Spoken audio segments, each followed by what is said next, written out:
Namaskaram, my name is Radhe and I'm a volunteer here with Project Samskriti. So this year we're very excited to put up a story about Ravana, which is maybe a story that a lot of people don't know about. Very popularly, people like to think of him as the villain in the Ramayana, which he is. But in India, we don't ever look at characters as completely bad or completely good. And Ravana is the greatest example of that, because as much as he was greedy and he was full of lust and he was possessive, he is also somebody who is considered the greatest devotee. He is somebody who is a great scholar. All of our Siddha Ayurveda is said to have come from him. He was a great astrologer. And he was a great king for his kingdom. Maybe not for Sita and Rama, but for his own people he was very good. As part of this, there is a story that Ravana goes all the way up to Kailash and he wants to bring Kailash to Lanka because he believes that Shiva should be with him.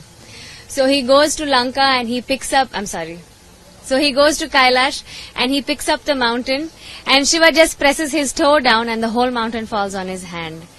So in this completely helpless state, he bursts into poetry and he sings what we know today as the Shiva Tandava Stotram, which are very beautiful verses that are descriptions of Shiva and Kailash. And moved by this great man's endeavor to receive something so great, Shiva gives him the Atmalinga. So now Ravana, becoming very, very powerful, he takes the Atmalinga and he's running back to Lanka. But Ganapati, who's everybody's friend, realizes how powerful this is and what are the possibilities that Ravana may use it for.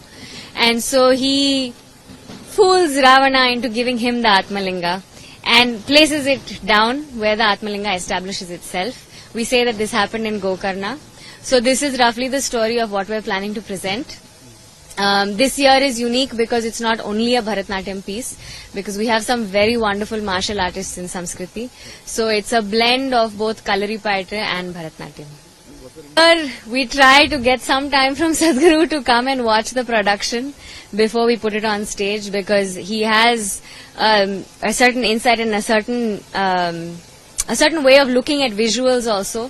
It's not just about the choreography, but what will work on that stage and how to make the story more profound. So he came a few days ago and he saw the production and he gave us some inputs. So we've made all of those changes. I hope it's as impressive as he wants it to be on Maha Shivaratri. So Bharatanatyam as a classical art form is originally from Tamil Nadu. But today people from all over the world do it.